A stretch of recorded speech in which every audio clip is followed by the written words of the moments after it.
Welcome to Healing Your Family Legacy, here on the Experience of the Soul podcast channel.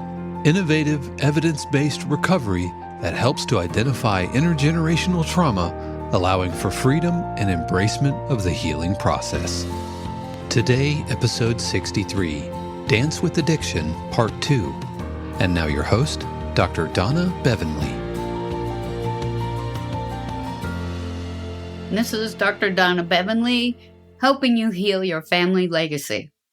So I'm glad you're all back. And last week, you heard from my friend Jen, who shared openly and honestly about her experience. And I hope that those of you who are listening to this that might have an addiction problem, that you will, I hope that you heard that there is treatment for you. There's hope for you. Don't give it up. You can give up your addiction, but don't give up your life for this addiction. It's not worth it. So today, Jen is back with us, and she has agreed to talk about what it was that she discovered had fueled her addiction. You remember last week she talked about feeling this despair and this feeling that something was really wrong with her. And deep down inside that she didn't know what it was. She didn't know how to look at it. She didn't know anything about it. It's just that something bad was in there. So today, welcome back, Jen. I'm glad that you are here with us. And I would like for you to tell us when you discovered what it was that was bad about you and how that started to come to the surface, how you dealt with it, when you realized that there was hope out of it. If you wouldn't mind, I'd appreciate that. I'd be happy to. Thank you, Donna. Thank you for having me back for a second episode and for starting with that message of not giving your life over to that addiction, that there's hope and healing, that it's possible. Mm-hmm. And I'm certainly grateful for that and for all of the help that I've had over these years. I think when I was able to kind of trace these addictions back to my childhood trauma, probably happened around the first failure of a major relationship. So I spent the last episode talking about all of that drama, destruction, chaos, leading up to my sobriety and going to treatment and then starting to get the help that I needed through treatment and beyond into 12-step work. And at around that same time, I got into a relationship that went well for many years, at least according to my perspective of it. And then ultimately it failed at about the 11 or 12 year mark.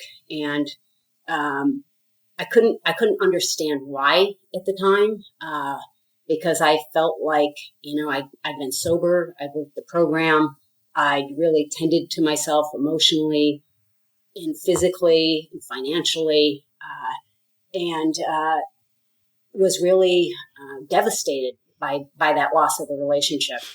And so what I ended up doing is finding sort of another addiction that was helpful to me, which was meditation. And I ended up going on a retreat as that relationship was coming to a close. And while on that meditation retreat, I just found myself in this emotional the entire time. I was experiencing feelings, all the feelings you referenced in the last episode. Just hit this. It was this tidal wave of feelings that I hadn't experienced, like shame and pain and guilt and sadness and all of those feelings you were trying to medicate with alcohol and drugs.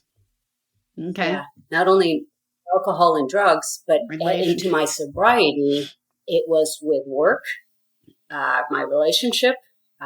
And physical exercise. Mm-hmm. Like I would spend days exercising to the point of exhaustion and then overeating. Mm-hmm. I didn't recognize this, really, that was a way of, quashing emotions or feelings because I was afraid of them. I didn't really know how to feel. And so there was something I couldn't, I was perplexed by this. I didn't know why I was so numb or what had caused that. And so I was curious. I had certainly known that there was this event that I experienced sexual abuse in my childhood, but thought that was resolved. It was addressed. I knew about it. I'd done my work in the program, but I still and I talked to therapists about it. So I really felt like I understood it. It was resolved. But it took a little longer than that to get a grasp on how that affected me. It took me getting into yet another relationship not long after my long-term relationship ended. I was soon after in another relationship, because here yet again I was alone for just a short amount of time, and I couldn't manage that well. I could manage it for periods of time, but I wanted to be in a relationship. That was I needed that diversion. I needed that safety and security of a relationship. So once I got into this next relationship, which ended up being a 10-year relationship, there some issues started to surface there too, and I was perplexed. And what I was experiencing in that relationship, although it was different than that first long-term relationship, there was a common theme. What I've come to understand is codependence. That I and boundary failure in those, in particularly in that second relationship, and just not tending to myself. But I was starting to recognize that there was something going on. And I remember being in a therapist's office and saying, I have this fatal flaw. I just don't think it's ever going to be resolved. I have a fatal flaw, which was hard to say. It's hard to live with, that I knew that it would crop up, if I had a fight with, or any kind of an activating event, conflict with conflict with that partner, that I would just go into a fog, that I was just lost. Yeah, which we call a trigger, right? Trigger into a fog. Yes. And I couldn't, and so I was like, wow, I've done all this work. I've done all this healing and therapy and meditation and mindfulness practices. And the other thing that disturbed me, not just the state I would go into during this conflict, but the other thing, like I had this time in my teens, the cutting, the self-harm, those forms of self-harm that were disturbing to me, that I would trace that. I would say fatal flaw. That was that I was a little, I was unstable in those moments in my life. And that always disturbed me, like knowing that I had those behaviors and that it was never really addressed, that I'd never, feeling like I hadn't addressed them. And so I knew that there was something there, and I just didn't know what it was and how to get to it until it was after I retired from my federal career, and I was going through domestic violence training with the Seattle Police Department, and we were learning about trauma. And it was one of those things that was out there that I was like, I should learn more about this. I think there may be some relevance. But then I would reflect on my life, my childhood, which was, to an outsider, an idyllic childhood. All of our needs were provided for. We were an active, seemingly happy family. That I would say I would brush it off. I would brush that trauma. Lots of in that idea that lots of worse things happen to people. So the trauma was about other people. It's like, I'm going to learn about this so I can help other people. Right. Exactly. Okay. So, and I years earlier, I'd gotten Bessel van der Kolk's book, The Body Keeps the Score, and I just hadn't read it. It was one of those books that I was afraid to open. Sure. But as I was learning about other people's trauma, and I was going to be doing some volunteer work, I was really inspired to learn more about this trauma. And so what that did was really started my own education about trauma and its impacts. And suddenly I couldn't learn or know enough about it. So I continued on, with some self-study, and it had been mentioned to me a couple of times by some folks who also had some traumatic experience and had that trauma, had healed much of that trauma by seeing a particular therapist whose name you might be familiar with. She's here with me on this show. Had referred me to the work of Dr. Donna Bevan-Lee, who conducted these workshops that were really helpful to them. The legacy workshop. And the legacy workshop. And I had considered it, but I thought, I'm not sure that's for me. I'm not sure I need, I'm doing all these other things. And I think I can maybe metabolize this trauma through these other means. I like that. Metabolize it? Okay. Yeah. like a donut. Mm-hmm. They don't metabolize well donuts, no. They just go clunk. Exactly. So I had, but I was continuing to struggle in this relationship, and I couldn't quite get my arms around why I was struggling, other than there was probably some connection to this childhood trauma. And again, I was talking to another therapist at the time, and it felt like we were really talking around it. And I didn't feel like I was moving through it. And I'd had this name of this person, this Dr. Donna Bevan-Lee, that was intriguing to me. But just like with my alcoholism, until I hit bottom, I didn't reach out. I didn't seek that help.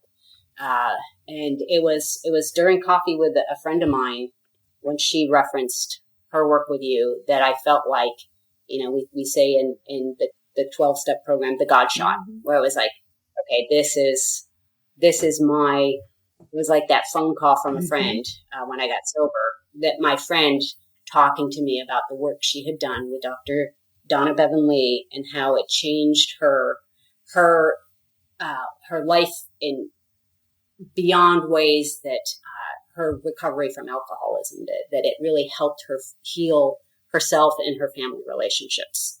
That's what moved me to finally, that and a conflict I had with my partner that was just in spending some time, as you refer to, at the scene of the crime during the holidays, like just being caught in all those dynamics.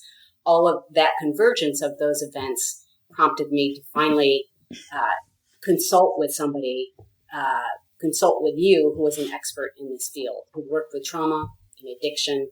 And I had some hope in knowing that there was a place to get some help, to get some real help. And so I remember, as I started to work with you, being terrified of doing that work, but at the same time recognizing that this was essential to my own survival. One of my survival strategies throughout my whole life has been disassociation. That I can numb out. I can go away. I've had that ability to go away even without the alcohol.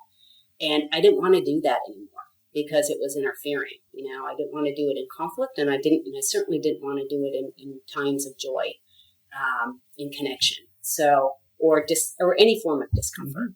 And in those first interactions with you, Donna, I knew that there was a chance that I could resolve this childhood trauma, and that it was going to be hard work. You told me that.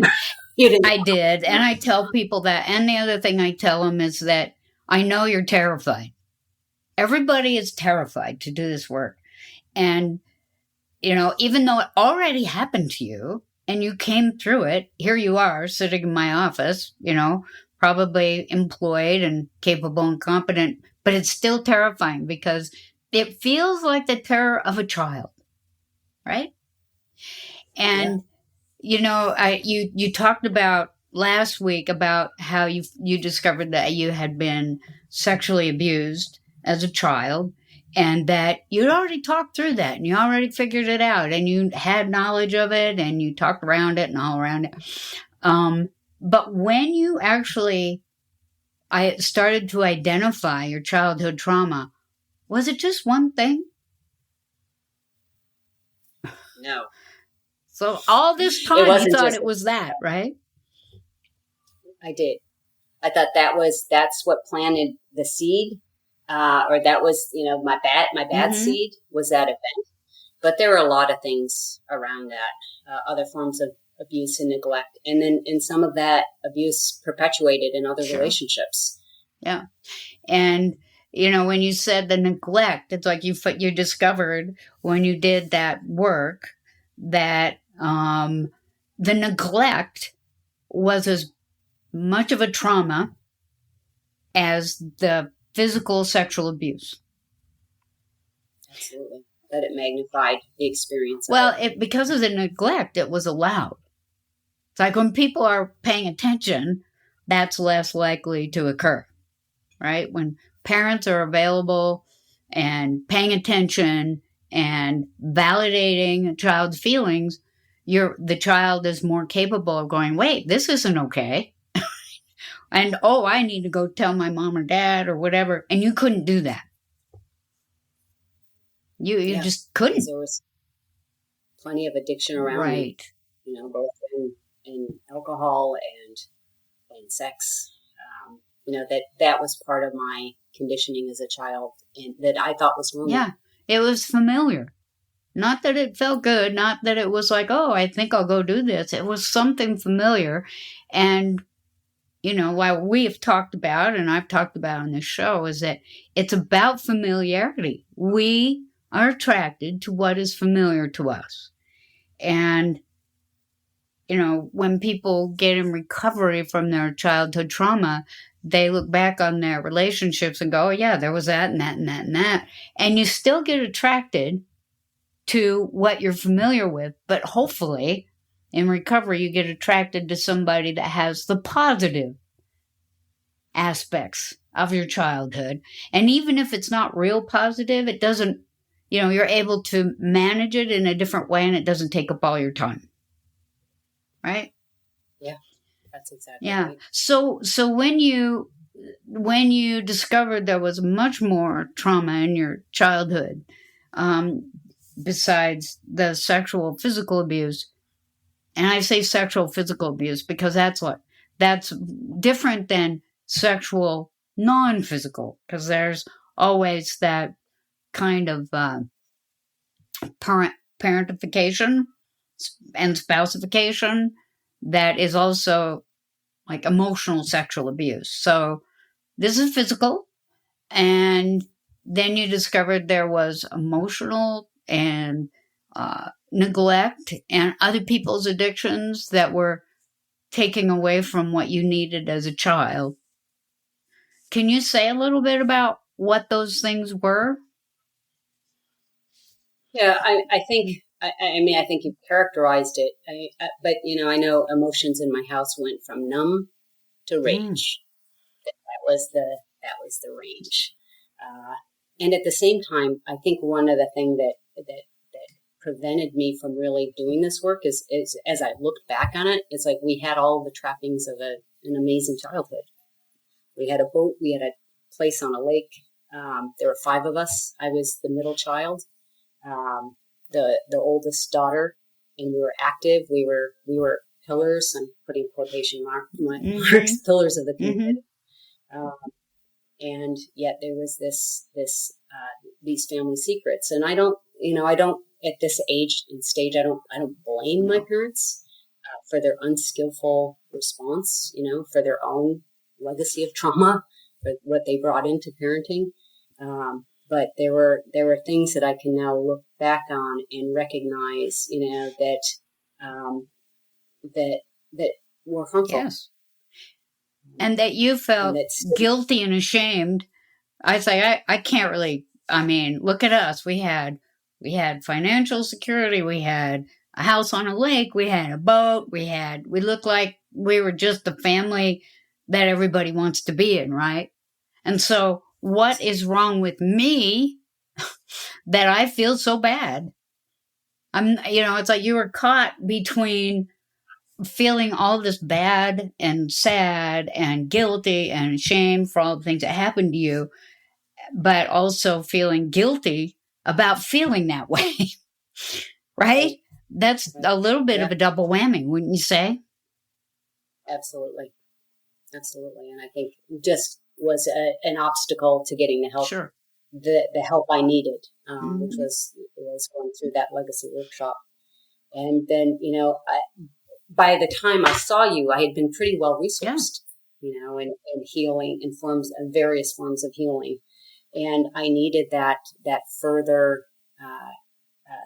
step, which really freed me of that legacy of trauma, which I know has something to do with it, the name you put on that workshop to begin with. But it really, to this day, that I'm living the life of my dreams. Yeah. I'm doing meaningful work. I'm living a life that's true to myself. And I don't get caught up in those. I had to leave a relationship, as you know. It was a hard relationship to leave because there were kids involved in that. But I couldn't manifest. In fact, in my very last therapy appointment with couples therapy, my statement of we each want different things. When I said that, I knew that I was free. Wow.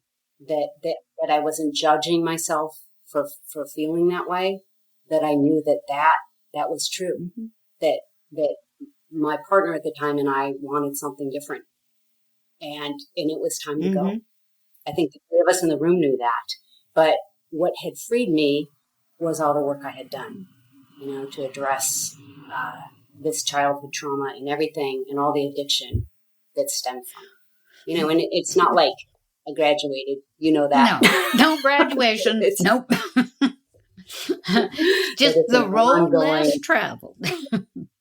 Yeah, and fostering that awareness about it. So when things do crop up or discomfort, it not going away, but showing up. Yeah. That's one of the things that I've learned to do through this healing, and particularly my intensive work with you and taking care of myself in ways like an adult woman. Yeah. What I've talked about in my podcast here is that recovery from childhood trauma gives you the ability to understand your adult self. It gives you ability to grow yourself up and become more emotionally mature. And when you're able to act like you're act your age and be emotionally mature, you make better choices. You're more able to be in relationships that are less traumatic. There's not a lot of drama going on because, adult maturity means that I can take care of myself. I can make good choices and make good adult decisions. And I think, one of the things I've talked about is that this idea of carried feelings and, the carried feelings were the feelings that really trap people because they don't know they're carrying them. Right? Like the shame. Like the carried shame and the carried guilt and the carried anger and the carried pain. It's like if you have someone who's raging in your house and it's a parent, then the other parent is afraid. So you all also have, but if they have, if their fear is based in reality, like somebody raging in the house, then they either leave that situation, because that's what people do when they're afraid, right? It's like, here's a situation that I can't control that terrifies me. I think I'll get out of it. But if that person isn't, then somebody's picking up the fear. And somebody's picking up the shame. And somebody's picking up the guilt. And that's what gets stuck.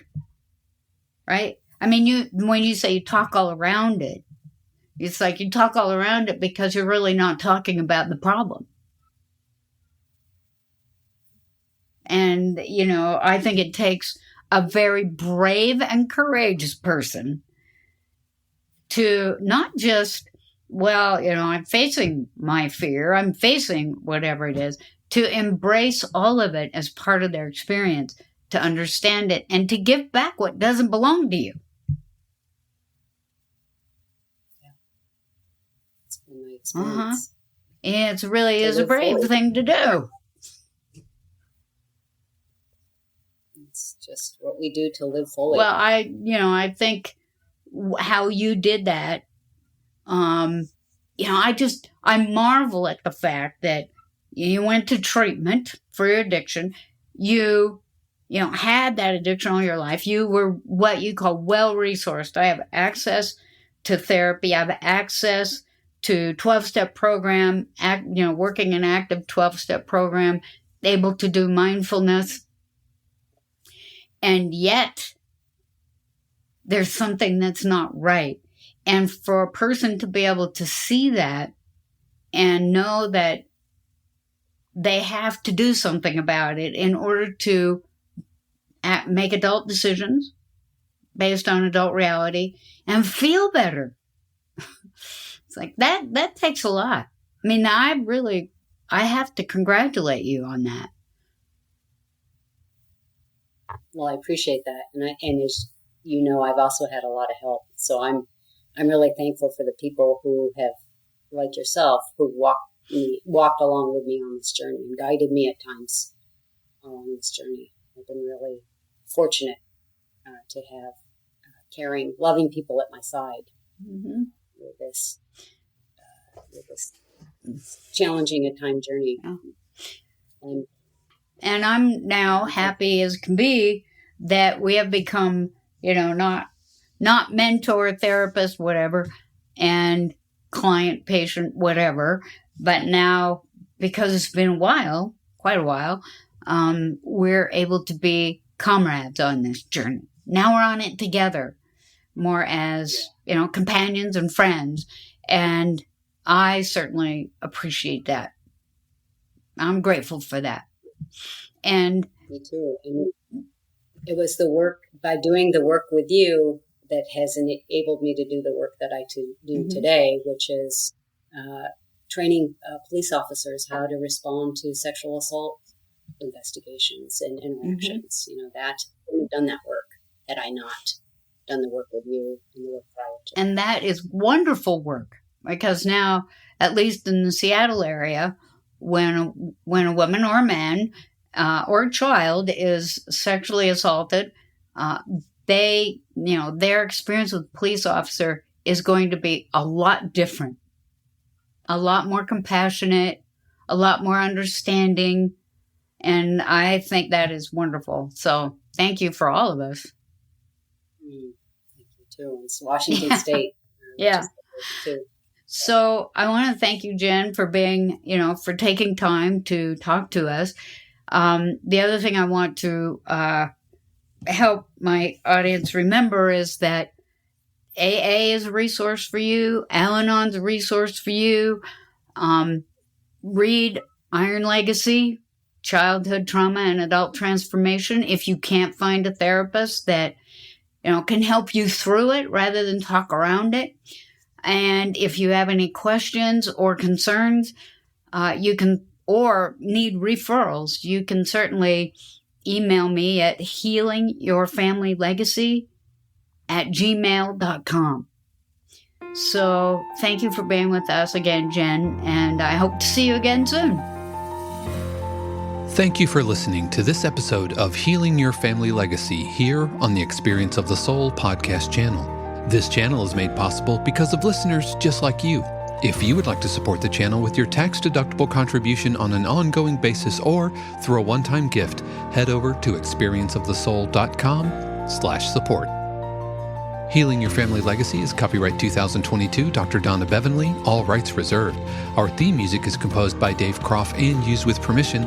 The Experience of the Soul podcast channel is a production of 818 Studios.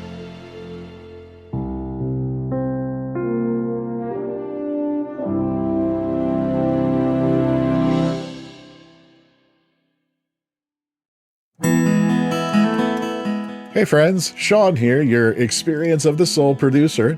I want to take a moment to tell you about something truly exciting.